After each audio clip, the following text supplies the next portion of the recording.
क्या अक्टूबर महीने में भारतीय प्रधानमंत्री पाकिस्तान का दौरा करने वाले हैं? क्या पाकिस्तान में होने वाले एससीओ समिट की अगुवाई खुद प्रधानमंत्री नरेंद्र मोदी करेंगे या फिर विदेश मंत्री एस जयशंकर इस बैठक में हिस्सा लेंगे? इस मामले को लेकर आज विदेश मंत्रालय ने अपना रुख साफ कर दिया है। तो चलिए इस सिलसिले की शुरुआत करते हैं और जानते हैं कि देश में क्या कुछ गर्म है और क्या कुछ ताजा चल रहा है। नमस्कार, मैं मृत्युंजय आपका एक बार फिर से स्वागत करता हूं अपने चैनल एम टॉकिंग पर। एससीओ समिट की बात करें उससे पहले एक नजर डालते हैं महाराष्ट्र की राजनीति पर। दरअसल यहां छत्रपति शिवाजी महाराज की मूर्ति गिरने के बाद राजनीति इस कदर तेज होगी किसी ने सोचा भी नहीं होगा। सबसे पहले आपको समझाते हैं कि आखिर यह पूरा मामला क्या है। दरअसल 26 अगस्त की दोपहर महाराष्ट्र के तटीय सिंधु दुर्ग जिले के राजकोट किले में मराठा योद्धा छत्रपति शिवाजी महाराज की 35 फुट ऊंची मूर्ति गिर गई थी। मूर्ति का अनावरण प्रधानमंत्री नरेंद्र मोदी ने पिछले साल दिसंबर में किया था। अधिकारियों ने दावा किया है कि 45 किलोमीटर प्रति घंटे की गति से बहने वाली हवाओं के कारण यह प्रतिमा ढह गई। वहीं भारतीय मानक ब्यूरो के अनुसार किसी संरचना को डिजाइन करते समय इनसे लगभग 3 गुना अधिक हवा की गति को भी ध्यान में रखा जाता है। यह मामला तो तकनीकी था, अब राजनीति भी समझ लेते हैं। इस मामले में आज पहली गिरफ्तारी हुई। गिरफ्तार हुए शख्स का नाम है चेतन पाटिल। चेतन पेशे से संरचना सलाहकार है। शिवाजी की प्रतिमा ढहने के मामले में दर्ज प्राथमिकी में संरचना सलाहकार चेतन पाटिल का नाम भी शामिल है। यही कारण है कि उन्हें गिरफ्तार किया गया। आपको बता दें कि पिछले दिनों चेतन पाटिल ने सफाई देते हुए कहा था कि ठाणे स्थित एक कंपनी ने प्रतिमा से संबंधित काम किया है। मुझे सिर्फ उस प्लेटफॉर्म पर काम करने के लिए कहा गया था जिस पर प्रतिमा लगाई जा रही है। कोल्हापुर में ज्वाइंट ऑपरेशन के जरिए शुक्रवार सुबह 4 बजे पाटिल को गिरफ्तार किया गया। वह तब से फरार था जब से उसे इस बात की जानकारी थी कि एफआईआर में उसका नाम शामिल है। छत्रपति शिवाजी महाराज का जो पुतला गिरा था उसे जयदीप आपटे ने बनाया था। जयदीप आपटे के घर पर संभाजी ब्रिगेड के कार्यकर्ताओं ने आंदोलन किया था। इस आंदोलन के बाद अब ठाणे, कल्याण और सिंधु दुर्ग क्राइम ब्रांच की टीम जयदीप आपटे को ढूंढने में लगी है। जयदीप के परिवार से इस मामले में पुलिस की कई टीमें पूछताछ कर रही हैं, लेकिन अब यहां एक अलग तरह की राजनीति देखने को मिल रही है। विपक्ष पूरी तरह से इस मामले में जिम्मेदार एकनाथ शिंदे की सरकार को मान रही है, तो वहीं दूसरी तरफ सरकार में शामिल उप मुख्यमंत्री अजित पवार भी विरोध प्रदर्शन कर रहे हैं। मामला यहीं थमता नहीं दिख रहा है। अब प्रधानमंत्री मोदी ने भी इस मामले में पहली बार कुछ बोला है। प्रधानमंत्री नरेंद्र मोदी शुक्रवार को महाराष्ट्र के दौरे पर हैं। पालघर के सिडको ग्राउंड में 76,000 करोड़ के प्रोजेक्ट का उद्घाटन करने के बाद उन्होंने सिंधु दुर्ग की 26 अगस्त को शिवाजी की प्रतिमा गिरने के मामले पर माफी मांगी। मोदी ने कहा, छत्रपति शिवाजी महाराज मेरे और मेरे दोस्तों के लिए सिर्फ एक नाम नहीं है। हमारे लिए छत्रपति शिवाजी महाराज एक महाराज नहीं है, हमारे लिए वे पूजनीय हैं। आज मैं छत्रपति शिवाजी महाराज के सामने नतमस्तक हूं और उनसे क्षमा मांगता हूं। प्रधानमंत्री से पहले महाराष्ट्र के CM Eknath Shinde, deputy CM Devendra Fadnavis और अजित पवार भी माफी मांग चुके हैं। पीएम के कार्यक्रम से पहले मुंबई में मूर्ति गिरने को लेकर विपक्ष के नेताओं ने विरोध प्रदर्शन किया। पुलिस ने कांग्रेस नेताओं को नजरबंद भी किया है। अब इस पूरे मामले में आप भी यही सोचिए कि फरियादी कौन है और गुनहगार कौन, क्योंकि हम भी अभी वही सोच रहे हैं। झारखंड से भी आज एक बड़ी खबर सामने आई है। झारखंड में आगामी विधानसभा चुनाव की हलचल तेज हो गई है। झारखंड के पूर्व मुख्यमंत्री और झारखंड मुक्ति मोर्चा का एक बड़ा चेहरा चंपई सोरेन भाजपा में शामिल हो गए हैं। यानी कि चंपई और झारखंड मुक्ति मोर्चा के बीच का नाता टूट चुका है। पिछले दिनों चंपई ने दिल्ली में अमित शाह से मुलाकात की थी।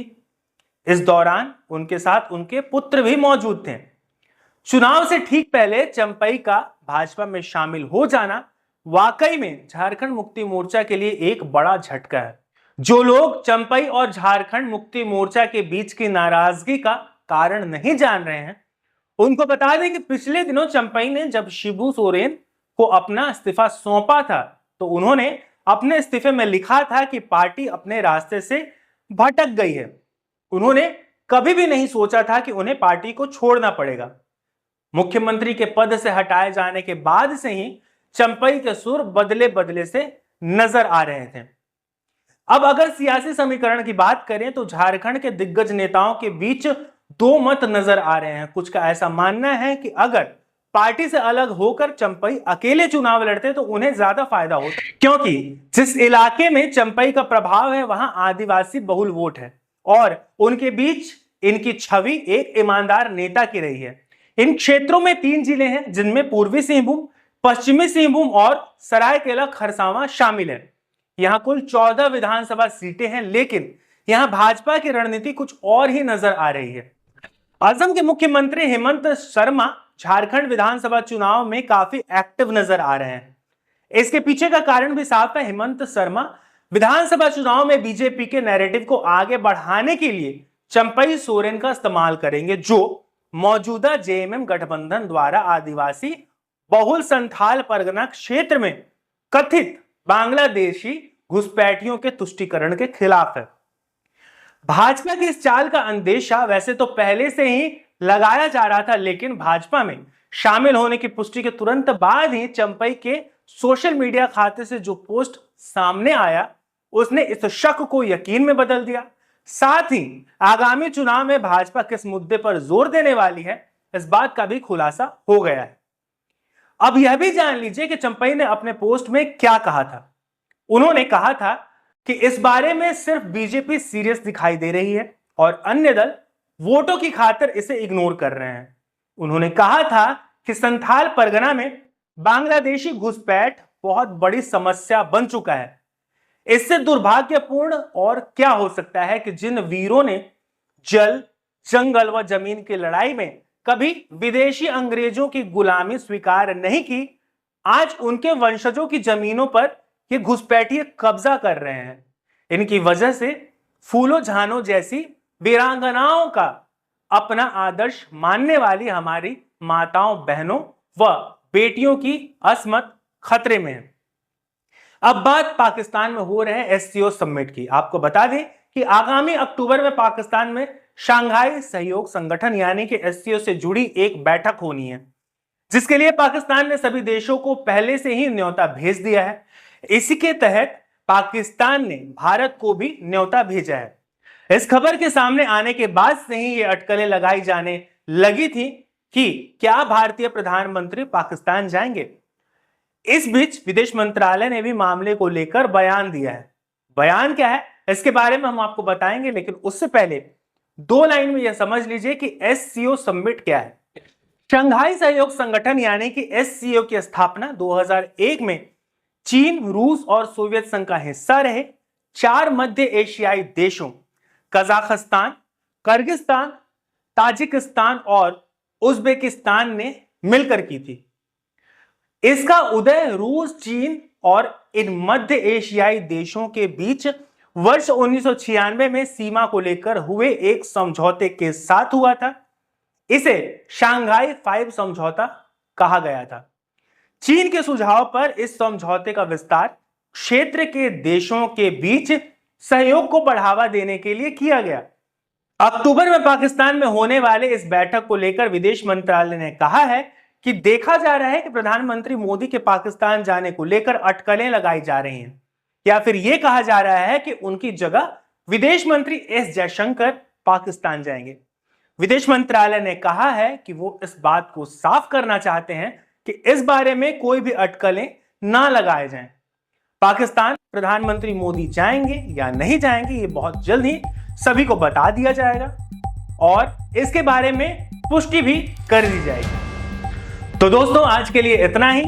जाते जाते आप सभी को मेरा यानी मृत्युंजय का नमस्कार। और हाँ, आपसे निवेदन करेंगे कि अगर आप अभी तक हमारे इस चैनल से नहीं जुड़े हैं तो हमें सब्सक्राइब करें और हमारे साथ जुड़ें। जल्द ही मिलते हैं अगले वीडियो में कुछ अलग मुद्दों के साथ। तब तक के लिए स्वस्थ रहें, खुश रहें।